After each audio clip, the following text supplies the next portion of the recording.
Hello, friends. This is Charles Bird. Welcome to the October 11th edition of Rant-Om Thoughts, where sacred cows are grilled and killed for your whining and dining pleasure.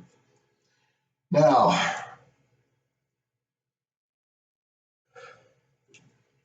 today is Columbus Day, so happy Columbus Day.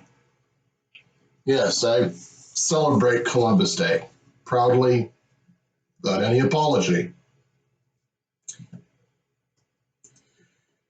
You see, I reject the cultural Marxist narrative of American history, specifically that false narrative's portrayal of Columbus as a slaver and pirate, and the portrayal of the discovery of the New World as a holocaust. Mankind is better off because of Columbus, because he introduced Christianity and civilization to the Americas, which brought about a culture of liberty that endowed the individual with dignity and sovereignty.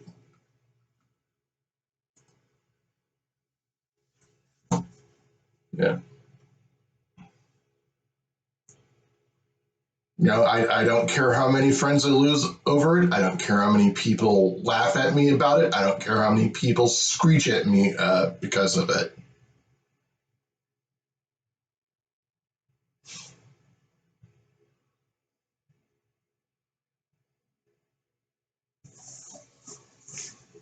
Well,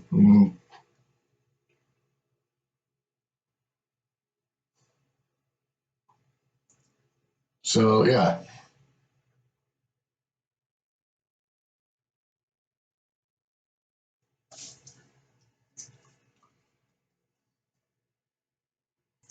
And, Leif Erikson or, St. Brendan of Ireland, landing in the New World before Columbus did doesn't detract from, the courage of Columbus or his crew, which is what, people like to think they're doing when they bring that up.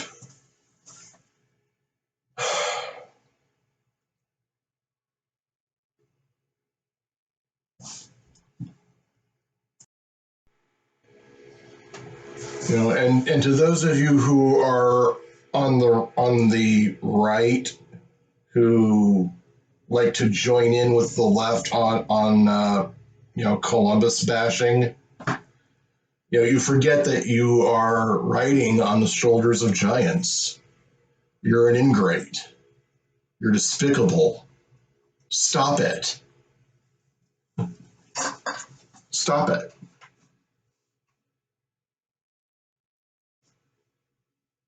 Be grateful to those who came before you and made what you do possible.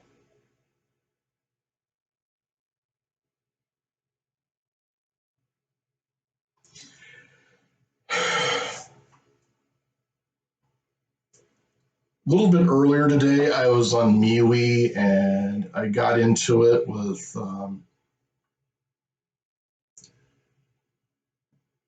one of those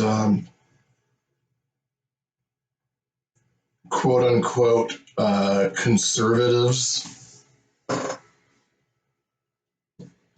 who has it in his head that libertarians are quote unquote pro-abortion. So let's just clear something up right now. Officially, the Libertarian Party is neutral on the issue. Neutrality is not to be taken as being politically supportive of abortion. And if you seriously believe that that's what neutrality means, then I have news for you. You are tragically stupid. I'm being charitable here. You're just tragically stupid.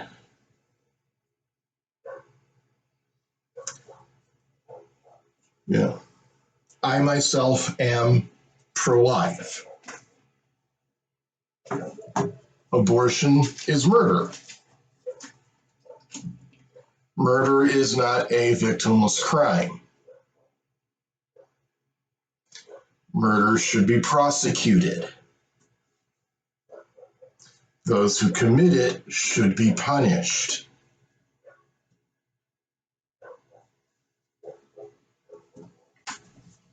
And by those who commit it, I mean the doctors, who perform the procedure, and anyone who assists in it.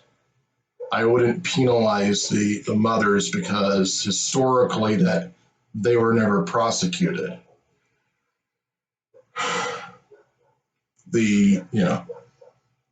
Forgive the aside, but the quote unquote abolitionists who want to penalize the mother, they're unironically taking on language that pro-abortion Republican members of Congress would slip into pro-life constitutional amendments because they knew that serious pro-lifers would not vote for an amendment that had that language tacked onto it. But back to what I was saying. Abortion is murder. Murder is not a victimless crime. Murder should be prosecuted. Those who commit murder should be punished. The purpose of the law is to side with the innocent. Government has no right to deperson anyone, born or unborn. I sat on the board of a pro-life organization for 8 years.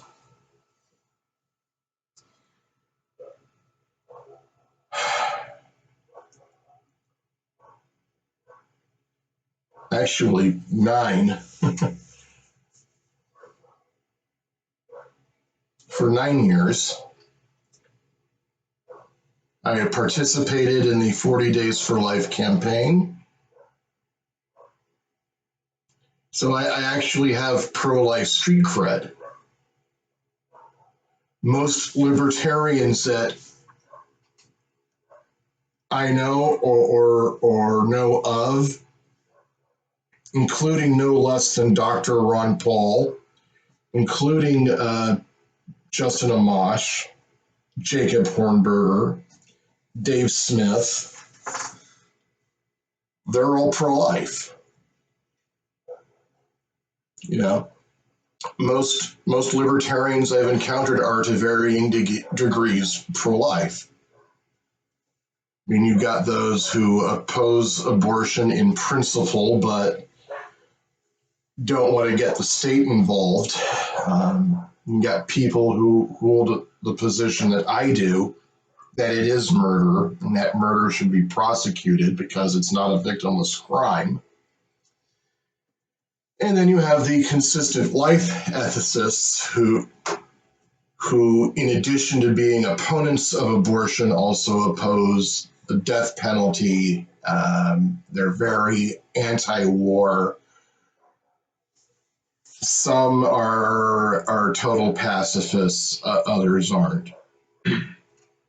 So there is a diversity of thought there. And even the libertarians who would describe themselves as pro-choice, they instinctively know it's bad.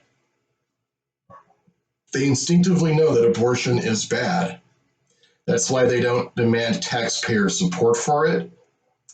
That's why they don't fetishize it. That's why they don't go so far as to make a religious sacrament of it the way the left does. Well, predictably, whenever I'm arguing with neocons, He lost the argument and tried to change the subject over to Ron Paul and the newsletters. So I destroyed him on that too. And then I blocked him because, arguing with people who are that dense, it's just a waste of energy and productive time, and there are other things I'd rather be doing. The only good I hope came out of that exchange is that people who are on the fence about the issue, they can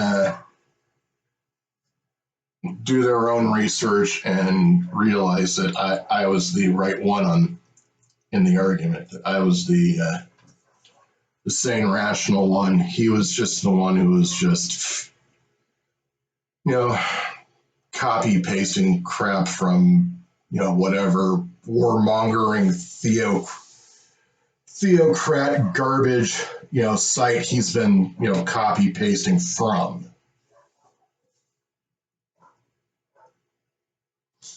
You may have seen Wizard jump out the window. He's getting big. Last week, he killed his first rodent. So I picked it up in a paper towel, disposed of it.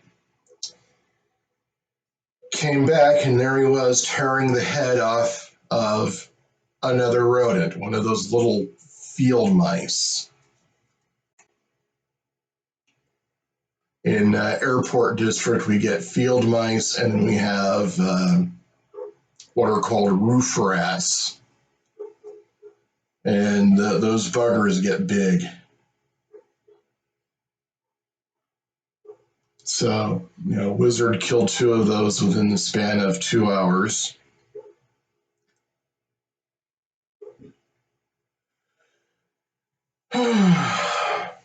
Then, a few hours after that, a dog showed up in our yard. And I tried shooing it away, and it just wouldn't move. It just stood there barking at me. And out of nowhere comes Wizard. He charges at that dog and chases it out of the yard.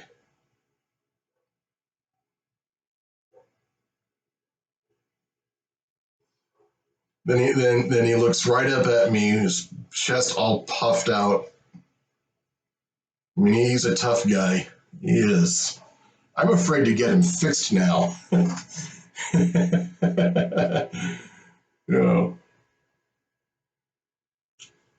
mean, that's that's one of the downsides of getting Tom fixed is they get fat and lazy.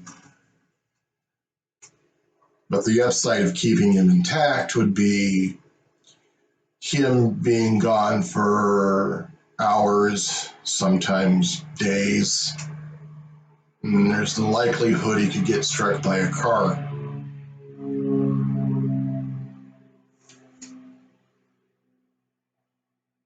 Pros and cons. I'm going to have to sit down and weigh them.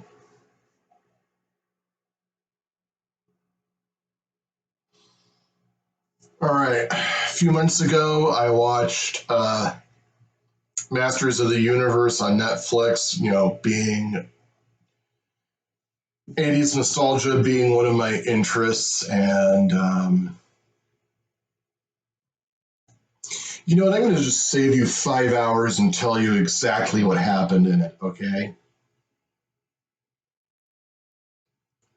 He-Man and Skeletor get killed. Teela goes off on her own. Teela gets hired by Evil Lynn to steal something from Snake Mountain, and it just turns into this big quest to unite the 2 halves of the Power Sword together. They go to Eternian heaven and hell. They get reunited with Prince Adam. They all come back to Eternia. Skeletor kills Prince Adam and becomes the new bearer of the power sword at the end.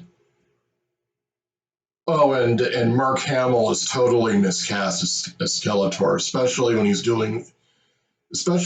voicing Skeletor using his Joker voice. It's just god awful. It's horrible.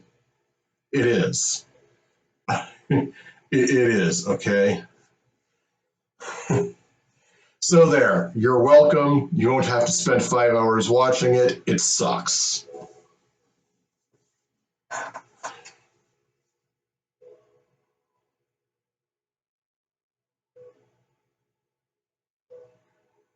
All right. If you're ever in Airport District, if you ever have to be in Airport District, there's a Mexican restaurant, El Rincon. Support it. Give their El Presidente burrito a try. It is delicious. All right.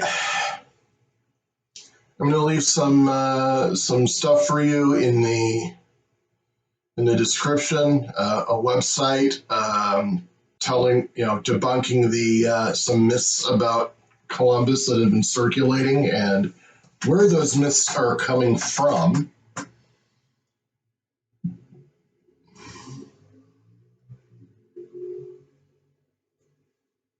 And I'll shoot you a link to a Libertarian For Life organization. All right. This is Charles Bird signing off. Think while it's still legal. Happy Columbus Day. I will see you later.